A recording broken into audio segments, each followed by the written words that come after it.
Oh, kanina pa kayo dyan? At nagbabalik po ang inyong lingkod, Carlo Mendez TV. Yo.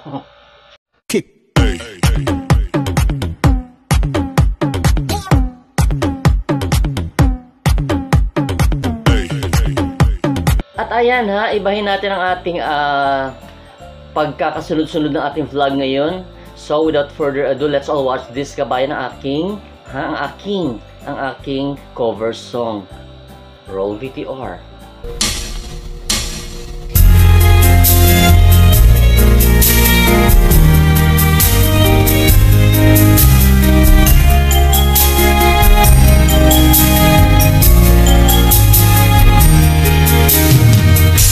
Since you left me, I never really tried to put my life back where it should belong. I've always let the past come back. I'm realizing that it could be wrong. Now I finally knew I had to let it go to make way for a brighter tomorrow. So now I'm leaving yesterday behind and finally made up my mind to let the memories stay away and think about today. I'm leaving yesterday behind, 'cause now I'll try to live my life once more the way I did before.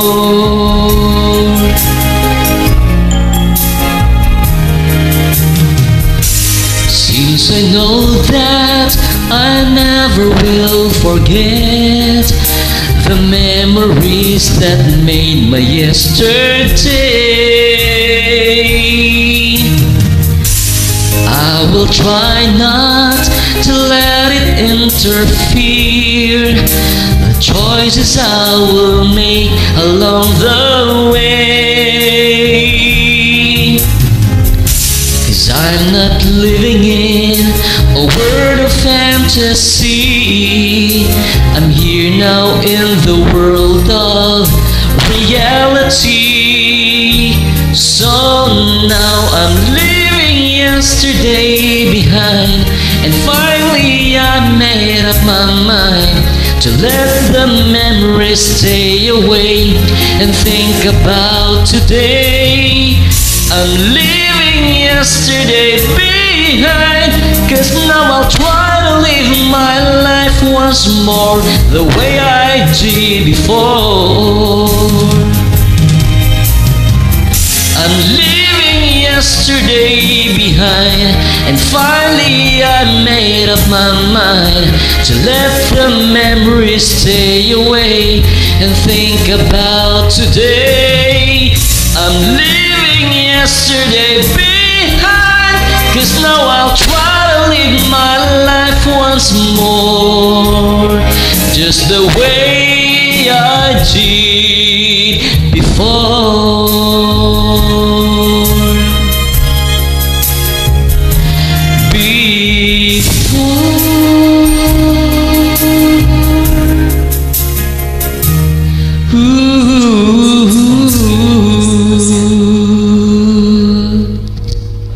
At ayun nga ho kabayan ha, alam nyo yan, magandang araw ng Lunes inyong lahat.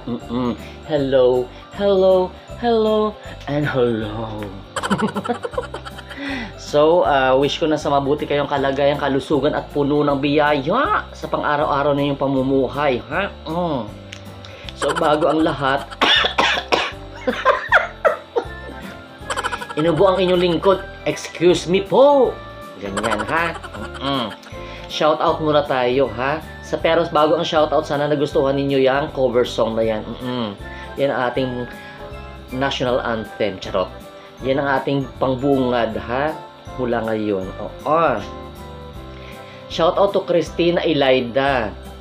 Shout out daw kina Christina, Rovi, Joel, Ketty Cinder ba to?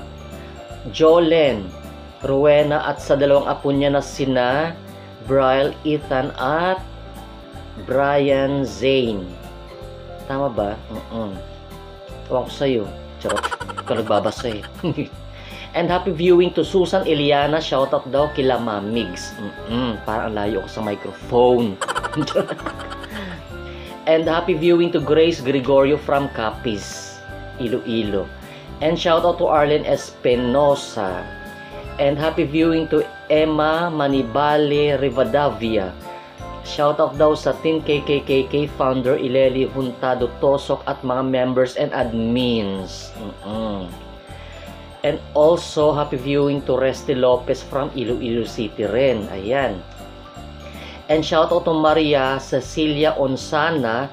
Shoutout daw sa kanya. Oo, Maria Cecilia Onsana. Yung song ko daw na kinanta kahapon ba na song, theme song daw nila ng asawa niya noong mag-BF pa lang sila.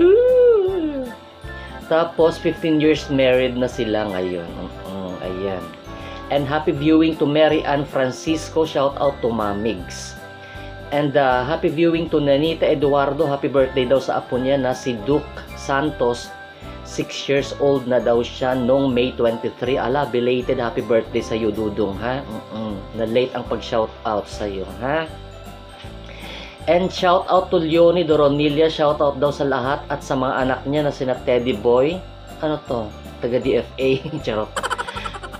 Sa mga anak niya na sina Teddy Boy, Sheila, Lani, Raquel at sa idol Mamigs nila. Ayan. And happy viewing to Jenny Costanza from Germany. And shout out to Lucy Panilag. Happy viewing to Alicia Baguio. Shout out daw sa apo niya na si Moises Ivan. Ang Ivan niya, guys, A-I-V-A-N-N-E. Kasi kadalasan ng Ivan, di ba? I-V-A-N-E. I-V-A-N. Sa kanya iba. I as in I de las Alas. Ciao. Happy viewing to Rhea Silva. Shout out sa pamilya Boadilla ng Pulomulok Province. Ayan. And shout out to Beth Bantayan. Shout out sa asawa niya na si Robert Rabacal. Ingat mahal ko. Aba, may mensahe ka pa sa kanya. Ingat mahal ko. Nagmamahal. Ate Charo. Charo. Shout out to Clara Osiones. Shout out daw kina Edna Medina, Maricel Ramiro, Dina Osiones. Ayan, ha? And lastly, guys, na shout out natin, shout out to Nancy Santos. Nagpinapa-shout out niya ang team niya na Mamigs Global Singapore Solid Supporters by Admin Nancy Santos. Ayan, ha, matagal na itong request ni Miss Nancy Santos pero nakalimutan ko, guys, kasi kalimutan ko na doon pala siya sa screenshot. So yan po ang ating shoutout for today's araw ng Lunes. At ayun nga ho, guys, ha. So ngayon po isi-share ko sa inyo ang ilan sa TikTok ni Mahal at Migs Molino, okay? Total na panood naman na ninyo ang kanilang mga vlog, no? So ito na lang ang TikTok ang isi-share ko sa inyo kahit na napanood na ninyo at least, ha? Ito na lang ang ating pag-uusapan ngayon, ang kanilang mga sayawan blues at ang beauty secret ni Migs Molino. No. Ayan, ha? So without further ado, let's all watch this Kabayan Roll VTR. 갑자기 내게 나타나준 너, 난 아무 말도 할 수가 없었지. 첫눈에 반한다는 이야기가 널 보는 순간 이해가 됐어.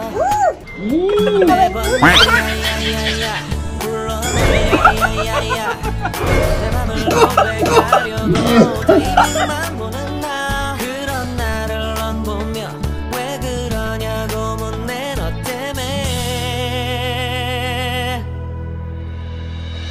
I'm going crazy. I'm going crazy. 무뎌져 버린 내 가슴이 뛰어. I'm going crazy. Yeah. 시간은 계속 흘러만 가고 기다리다 지쳐 그만 널 놓칠까봐 하지만 성급한 나의 고백을 넌 거절할까 두려워서 Ayun, oh, di ba ang saya-saya ng dalawa sa loob ng terrace si Mahal habang sumasayaw. Sa labas naman si Migs humahataw. Ayun. At ang beauty secret ni Migs, ha? Oo, maka-Kojic siya. Pareho pala kaming Kojic. Pero iba lang yung brand. Yung sa aking Koji-san, Kojic din. Ito. Oo, yan, ha? Sa kanya, ewan ko kung saan yung Kojic na yan, ha?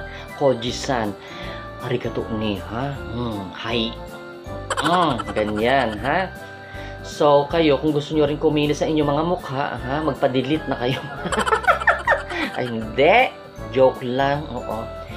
Gamit din ng mga ibang mga products. Yung mga, syempre, yung hiyang ninyo, kagaya ng ginagamit nating lahat. Pero kung ako sa inyo, mas maganda ang apricot scrub, ha? Yung St. Ives apricot scrub. Nabibili yan sa Watson, ha? Beads kasi yan eh. So, para pag ginano mo sa mukha mo tsaka sa katawan, para siyang buhangin dahil doon sa dalampasigan na aling bising. Magaspang siya pero hindi siya nakakasugat, guys. Ganun lang talaga kasi ini-exfoliate niya yung mga skin natin. Tinatanggal niya yung dead skin. Yung mga namumuong bagyo dyan, na mga kaulapan, ha, sa balat. Tinatanggal niya sa pagkuskus ng kuskus mo, tapos gamitan mo ng yang Kojic na yan. Oo, pag di ka nga, awan ko lang kung makita ka pa ng sambayan na sa sobrang puti mo, day, ha? So, masaya talaga kasama yung mga mamigs, ha? Huwag lang haluan ng ibang mga ha? Mga engkanto, ha? Engkanto talaga. Basta sila lang, mga pamilya Molino tsaka mamig, sapat na. Kaya naman nila mag-vlog, no? Pero syempre, discretion nila yan, ha? Kung gusto nilang mag-collaborate sa ibang tao, no? Kagaya ng Kissy Babes, kung gusto nilang makipag-collaborate sa Kissy Babes, wala tayong magagawa dun, guys, kasi decision nila yan, ha? So, ang gawin natin, huwag nalang panoorin kung ayaw ninyo, ha, sa Kissy Babes. Pero syempre, madadamay naman ang mamigs pag ginawa ninyo yan. So, panoorin nyo na rin. Kasi pag di nyo pinanood, dahil sa Kissy Babes, di na-apektuhan naman ang revenue ni Mahal tsaka ni Migs, di ba? Kayo naman, masyado kayo matampuin. Yun nga, ha? Support and support mamigs and support Carlo Mendez TV. Subscribe pa more kabayan, ha? Oo. Mag-almost 10K na ang ating subscribers, ha? Kaya, please, utang na loob. Ay, nako, subscribe pa more kung ayaw nyo maging kamukha si Koji-san. Charot. Na may pamaypay na dala, ha? At isang guhit ang mata. So, guys, ha? Yan po muna ang ating vlog for today, ha? By the way, guys, ha? Isisingit ko ngayon ang view ng school ng AUP, ha? School na kung saan nag-aral ako, okay?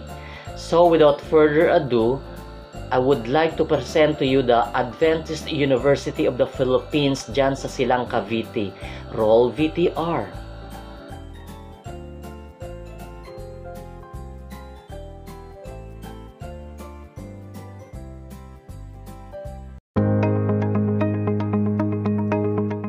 Sitting on a spanning and evergreen 165 hectares land, strategically located in the boundary of two dynamic provinces of Laguna and Cavite, where the young, curious, and critical minds meet.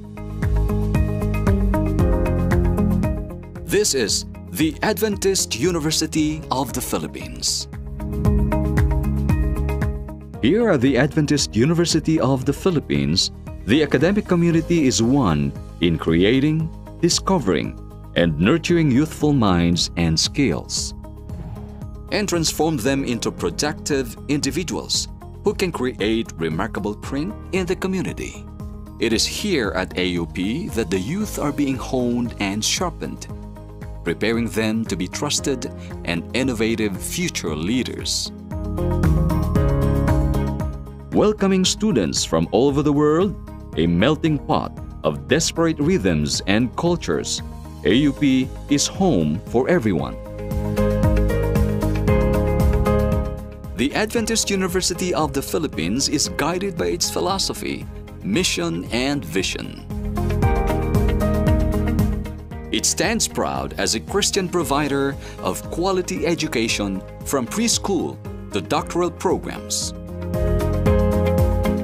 Excelling in the areas of arts, business, education, healthcare, sciences, technology, and religion. Through its long list of graduates who continue to shine and emulate AUP's A's. Academic excellence, Christ-like character, and exemplary service. This is the Adventist University of the Philippines, our school, our home, our haven.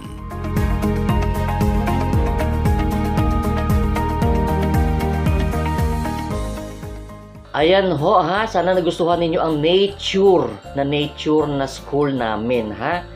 So kung may babalik sa normal ang lahat ha, huwag niyo hong kalimutan mag-enroll dyan sa AUP ha. Matatagpuan po yan dyan sa Silang Cavite sa Puting Kahoy. Oo, pag may nakita kayong puting kahoy, yun na yun ha. Basta ha, dyan siya sa boundary ng Laguna, Cavite, na pagitnaan ho siya ng dalawang urban na mga lugar. Okay? That is 100 plus hectares. Imagine kung gaano kalaki yung land area na yan, ha? So guys, thank you so much for spending your time watching this video. This is Carlo Mendez saying, God bless Philippines, God bless the world. Arriba. Bye-bye.